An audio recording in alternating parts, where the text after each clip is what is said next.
All right, so we have an Amazon seller doing nearly 9 million in sales, which is impressive, but unfortunately behind the scenes, it is pretty much chaos. We have over 10 people reporting directly to the founder. There are no clear roles, no clear accountability, no established workflows. And as a result, the founder is pretty much stuck in the day-to-day and currently unable to scale further. They basically got to this point by just winging it. And in this video, I'm going to show you the process of systemizing the business and restructuring the team so you can see this process in a real example. So let's dive into it. So in this video, we have a lot to cover. We will be talking about the team structure. We will be talking about the core processes. And also, before we dive into this, we need to identify what is actually wrong, right? So let me show you a breakdown of this business. As I already mentioned, this seller is currently doing nearly 9 million in sales on Amazon. His team, more than 10 people. We have more than 1,000 SKUs, right? We are talking about hundreds and hundreds of SKUs. Of course, I'm not going to share the specifics of the business to protect the sensitive information. So I will talk about niche where I can actually explain all of these frameworks, right? So it is still applicable, but I want to be clear that this is actually not the real information about this particular seller. So we will be talking about a niche of affirmation and mindset cards, right? Think something like confidence card for teens, daily stoic wisdom, mindful mornings for moms and stuff like that. So you can see this business is basically built around a large number of SKUs, a lot of product variations, right? So this whole business relies heavily on a scalable product development pipeline. And the current challenge is, what I already mentioned in the intro, is that the founder is still the central decision maker in product selection, design approval, and overall direction, right? So we need to, first of all, delegate the operational ownership and also the strategic ownership of the product development pipeline. Because the product development pipeline is basically more than 70% of the whole business, because they need to launch rapidly a large number of different products. So currently, the workflow is decentralized, right, with multiple overlapping responsibilities. We have more than 10 people. The accountability is not clear. The responsibilities are not clear. So not only there are gaps in accountability, there are also overlaps, right? So there's a lot of waste. So currently how they operate, everyone puts their hands and their heads together to bring these products to life, which may sound nice, but it is not very efficient. And at this scale, we need to think about efficiency, right? So we will be talking about clarifying the role and creating a proper structure for their team in terms of leadership, management, and the actual execution. Now, in terms of the goals, working with the founder, of course, number one goal is still to grow the business. There is a huge potential. The business can be doubled, right? There is potential for that, but unfortunately, we are currently limited by the operational bottlenecks. So growing the business without chaos, right? They got to this point by launching new products, expanding rapidly, but unfortunately, it caused chaos. And they cannot scale any further because launching more products simply makes more errors and things start to fall apart. So we need to increase the launch frequency and also maintain the quality without the founder's involvement in every detail, because he is currently the bottleneck. We also want to remove him from operations, right? So the goal here is that he spends less than 15 hours per week, and then eventually mitigate risk. That would be one of our goals, because they currently rely pretty much solely on Amazon in one marketplace. So we want to reduce the reliance on a single marketplace. And of course, the founder needs the capacity to pursue this, right? To expand the business beyond just product development. Now, let's get into a few specifics why the current systems were actually breaking down. And I think a lot of you can relate, right? Because this is very, very common. It doesn't matter on the business. It doesn't matter on the niche. These are pretty much the issues that everyone has to deal with as they grow their business, as they scale. First of all, no clear team structure, right? There's no org chart. There are no pretty clear reporting lines. Everyone is kind of working together, right? Also, scattered tools, right? That's an important point, because pretty much everyone kind of creates their own tool to do their work, but there are no centralized tools where people could refer to when collaborating, right? Also, founder is the default decision maker, right? If anyone has a question, they immediately go to the founder. So you can imagine the founder in the middle of everything, if you would visualize that, right? Coming with simple questions like, is this okay? And waiting for his approvals. In terms of the workflow, we will be talking mainly about the product development pipeline, and this has never been mapped end to end, right? They are more thinking in they are moving in tasks rather than phases, right? And again, when we talk just about tasks rather than processes and workflows, it's very hard to determine the accountability and to determine who actually owns that particular outcome of that pipeline. And lastly, unclear expectations and accountability, right? Because no one really knows what they're responsible for, right? So if there is a fire, someone will put it out eventually, but that's the issue, right? We need to clarify the role, so we will be talking a lot about the team structure as well.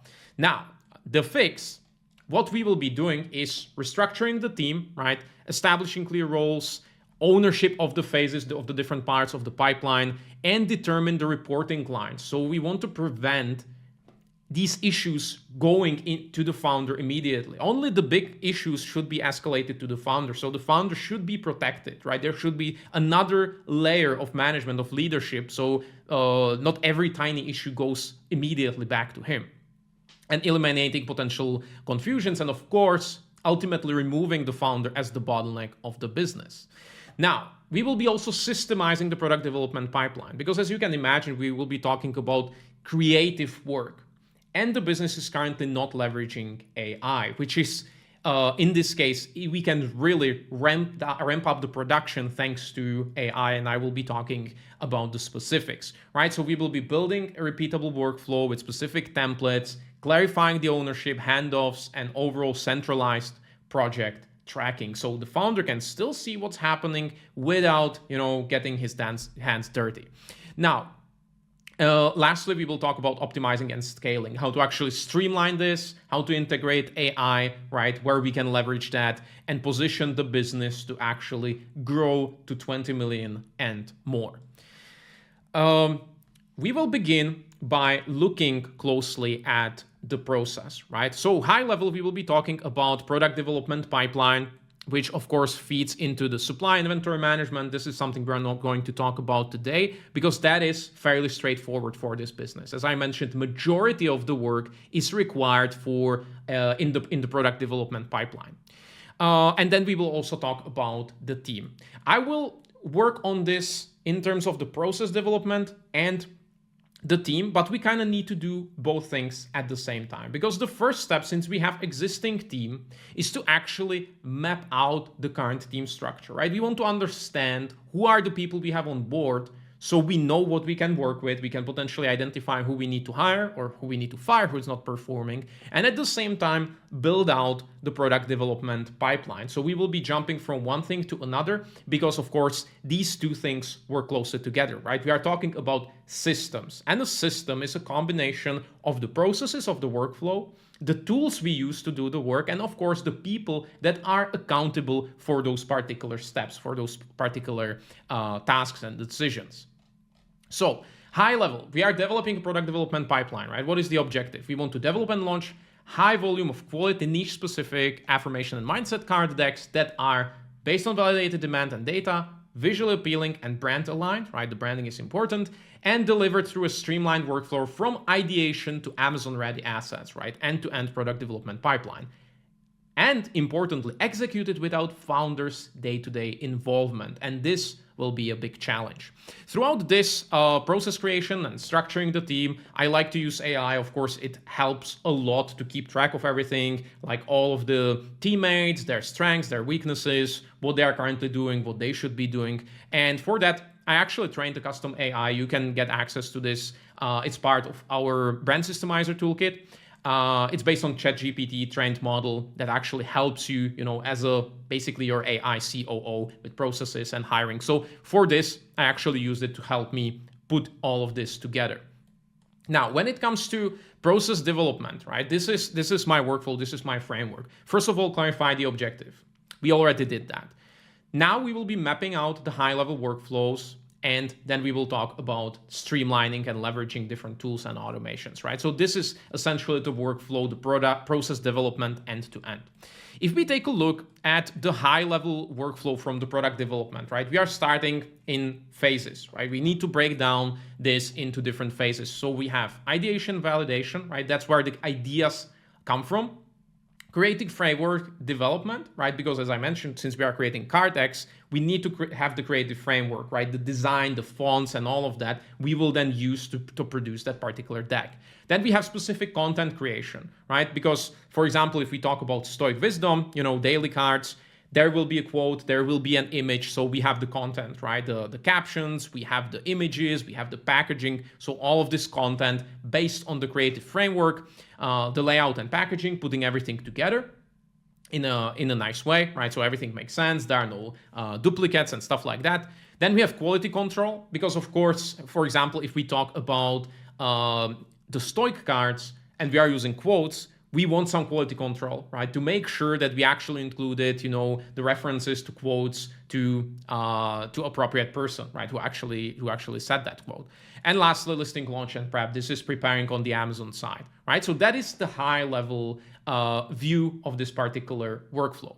Now, what we would usually do is map out the current structure of the team, right? The current accountability chart. So if I skip here into the team structure, this is the new one. This is the proposed one. That is the updated structure. But what I would usually do is that I would map out the current structure so I understand what are the roles. But the current structure was pretty much non-existent. So what we did, we actually talked with the founder to understand, going one by one and figure out who these people are, what they are doing, what they are good at, what they want to do, right? And overall understand what we are working with and if there are any gaps and how we would promote people and restructure the team. And we will get into detail how to do this and why we made these decisions. But if we skip back into the product development pipeline, we are now still talking high level, defining the specific phases and trying to understand what is the current situation, right? And where we want to be, and already thinking about the people, right? We already, at this point, mapped out who are the people on the team. And now, since we are thinking from the perspective of the workflow, from the perspective of the process, first, I define what are the key activities in that particular phase. And then I think what needs to be done. And then I connect the dots with the people I have on the team. But as you can see, when we zoom in and take a look at specific phase, very important section is the owner of that particular process, of that particular workflow, right? This is the key idea. Every time you're designing a process, it is important to define who is going to own that. We will have multiple people involved, for sure, but there needs to be an owner who is responsible for the whole phase before handing it over to the next phase, right? Very important. So in this case, ideation, validation, what is the purpose? Again, right, defining the objective. Decide what to launch based on that data and feasibility, right? Key activities, product ideation, analyze the market, evaluate the niche difficulty, niche validation, and finalize launch list and batches, right? Since we are working with a large number of SKUs, and different variations, of course, we will be launching the products and developing them in batches. And currently, the founder is responsible for this, which is fine, right? This is still a high value activity, but we want to keep in mind that the research option should be delegated. And ideally, I also will be highlighted the key activities that should be automated with AI. Because as you can imagine, in this particular business, the AI can help a lot, whether it's image generation, right? Whether it's writing the caption, searching the quotes. Imagine creating a deck of Stoic quotes, actually, putting it together with the right, image, with the right quote. That's a lot of work, and AI can literally do this in seconds, right? So creating automations when we come up with the niche, that it can easily come up with ideas, populate a spreadsheet, help with the research portion, right? So eventually we identify that here there should be some product research specialist working with AI, only presenting the validated ideas to the owner so he can decide which products to launch, which is a high value decision. There is leverage, so it's perfectly fine that he would be involved in that. Now, the second phase, the creative framework development, right? The design framework for production. So here we already working with the people that we know that are on the team, a lead designer, already envisioning what their role in the business should be and who should be the owner of that particular process. And again, already identifying what should be streamlined and automated with AI, right? So we will have, coming with the fonts, preparing the batch instructions for layout team and all of that stuff. And this is how we go through each section, through each phase, right? Clarifying the purpose and figuring out what can be done, what can be streamlined, right? And who can be responsible for that, right? We are still drafting, we are moving people around, looking at what they are capable of, what they've been doing so far, right? So generating all assets. In this case, AI can be extremely useful, as I said, because currently image sourcing, caption and copywriting, image editing, all of this can be beautifully automated with AI. So currently the business is not really utilizing AI, and I truly believe that this will be one of the biggest switches to actually use the right tools and the right automations, right? So we will go through each phase: content creation, layout and packaging, define the key activities, the purpose, the owner. We do that for quality control and listing launch and prep, right? So we are doing this still on a high level.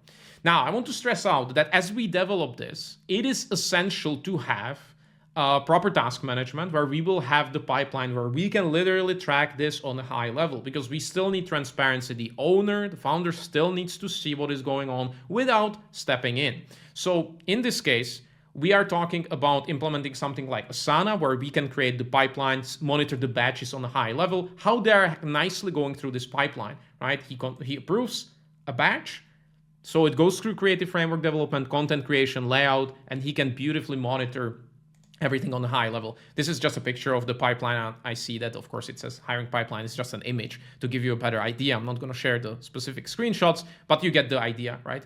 Monitoring the batches as they go through the pipeline.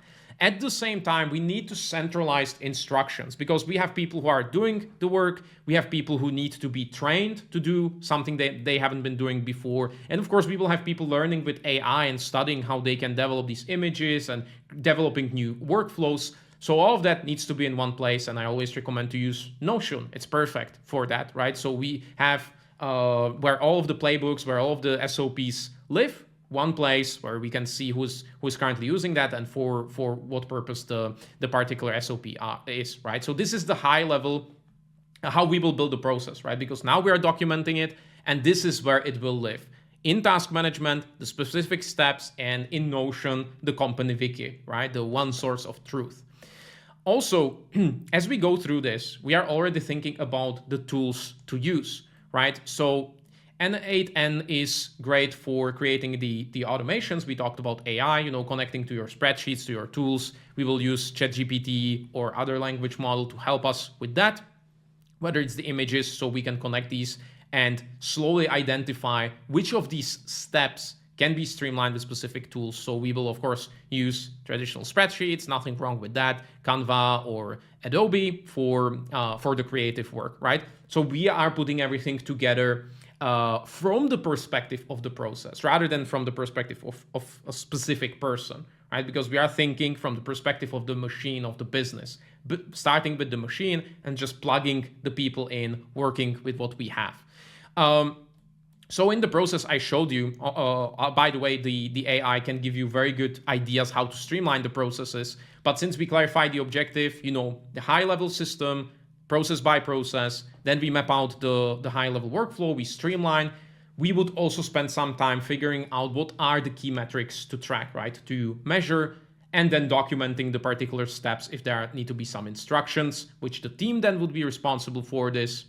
And lastly, making sure that they are fully accountable, making the decision and reporting accordingly, right? So this would be the framework we used for this particular purpose. But as I said, developing the workflow goes really hand in hand with restructuring the team. So if we now skip back into the team structure, we have the team restructuring, right? So we identified some of the key issues, what I mentioned before, that the CEO is the bottleneck in the product strategy and final decisions, right? So it really blocks the scale, because if we double the volume, which is what we want to do, if we want to double the business, it's not possible currently, right? So that is one of our main issues.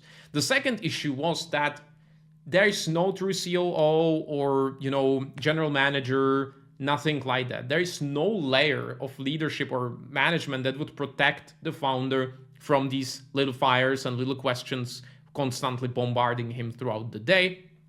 And Currently, we have some people, trying to step into that role, but we try to analyze who is really the best fit on the team. And thankfully, we had a good candidate among the existing employees who would be a good candidate for this. Then we have a lot of blurry role boundaries, right? I mentioned the overlap, so everyone is kind of doing everything, which again, it may sound beautiful, but it's not really, not very scalable. So a lot of redundant work, unclear accountability, slowdowns, right? Because people are waiting around for someone else to finish their job. There's no dedicated product manager, someone who would oversee the whole pipeline. Right? We have the owners of the specific processes, but we also need an owner of the particular pipeline so they can make sure that deadlines are being met, that people are doing their jobs, that everything is on time. That's a big issue. And also what we already mentioned, task-based versus phase-based teaming, right? We want to think in phases, in big chunks, because constant handovers really create the slowdowns when they need to wait for each other to make decisions, to do little tweaks here and there. So we need to think phase-based. Now, in terms of the team structure, what we did is, of course, creating an accountability chart where we create the ideal scenario, right? And then based on that, we create also an implementation step by step, because you can't just hand this over to your team and say, this is what it is now. It needs to be step by step, and the transition period, including the training and evaluation. So it might take, 1, 2, 3 months to go through this transformation and build this out. But as I said, it's happening simultaneously with the process development, right? So we have the CEO on top, defining the responsibilities in the updated structure. He can still be in charge in the product validation and approvals in phase 1, but then he should be here, for the leadership, the team performance, and the key for us really is for him to step out of the daily operations. Now, we start assigning the specific roles. For example, Taylor here, she will essentially become as the COO, the head of product development and the creative ops. So this will be the buffer between the chaos of the operations and the owner. A lot of the stuff will go back to her. She's in charge of the main pipeline, phases 2 to 6, managing people, quality, and making sure deadlines, so managing the full product development pipeline, owning the delegation, right? I'm not going to go into too much detail. You get the point, right? We are solving the number one issue, which is, of course, the CO is the bottleneck, and having a true central integrator, like an ops manager, right? Good. Now, we have some other people that are crucial to this whole process, right? We have Jamie, the lead designer. We talk about the creative framework in phase 2. So this is important. That's a person who is in charge of that. But now reporting to Taylor, right? Not to the founder. The same goes for Riley here, which is the image curator, working for the images, making sure that everything is ready for the correct layouts. And again, reporting to Taylor as the creative ops. Now, we also have someone who is an image editor, right? Making sure that all of the assets, are refined, cropped, clean, enhanced, everything, the right resolution, everything ready to be used. So the idea here is that these two work together on this. You don't need anyone else to involved in this and Sam report to someone else. It really is as simple as that. If they are working within the same phase for the same outcome, they can, do the work together and hand it over as this unit. So Riley in charge of Sam in this case. And then we have some niche advisors, of course, where we have writing the captions based on the niche, right? Providing the niche expertise, again, reporting back to Taylor. And then we have the layout team, right? We call these layout assistants who basically populate the card decks, right? They have the images, they have the creative framework, and they are putting everything together. And they are reporting both to Taylor, the creative ops, again, going back to the head of product development. And we also have Casey, and this person is essentially the technical ops and marketplace manager, which is the Amazon side, right? So they're just making sure that everything and working with the suppliers. So they're making sure that everything is compliant while working with the layout team. And also Taylor is overseeing that. And then we have for quality assurance advisor, just reviewing in batches and all of that stuff. So you can see we solved most of these issues, right? Just restructuring the team. In this case, we didn't have to fire anyone. We didn't have to hire a new person. We just clarified, looked at the current team structure and who can do what with the process in mind, always starting with the process, right? So the phases, the ownership, the key tasks within the process. And as you can see, there are a lot of moving pieces, and the AI, we developed the AI COO is very helpful with that for sure. Now, so we solved the CO bottleneck, the lack of true integrator, blurry roles, boundaries, overlaps. We fixed that completely. We have the product category manager role, right? Maybe the one of the issues we identified that Taylor might be a little bit overwhelmed. With that, we would hire the product specialist, which I mentioned previously. And we broke down the process into phases, to clarify the ownership. So now this is also fixed, right? So we have the process, and now we would go into the implementation, right? This is still the high level view. As you can see, I didn't go into too much detail because the detail will be there as we go through the implementation, as we tell people, this is what you're responsible for. Let's take a look at it and assign that person to actually clarify, create the instructions, clarify what tools need to be used. And we will be there, of course, and the founder helping the person to clarify what tools we can use, how to automate that, how to streamline that, right? And then developing that into a little more detail so we can clarify the key measurements, document instructions for the key tasks and potentially key decisions, and then delegate, finalize the accountability. Okay, from now on, process is fully developed, your role is clear, and you have clear accountability, clear KPIs, and the founder can finally step back. So this is it in summary. If you want to see the actually implementation, right, we wrote down the steps. As I said, we need to break down in phases. So first step, restructuring the team. Phase 2, systemizing the product development process, which I just now mentioned. And lastly, reducing the founder dependence, right? We have a lot of steps here, but we basically broke it down from the most important ones. Restructuring the team, having someone as the head of product development, right? So what needs to be done? Having the conversation, confirm her scope, and suddenly schedule weekly check-ins with this person rather than the entire team. So now the founder would be talking directly to this person rather than to everyone, right? Beautiful. Transitioning everyone into roles in phases, right? We don't want to do everything at once so things don't fall apart. We want to be strategic about this. So this is basically step by step how to do the particular things I mentioned.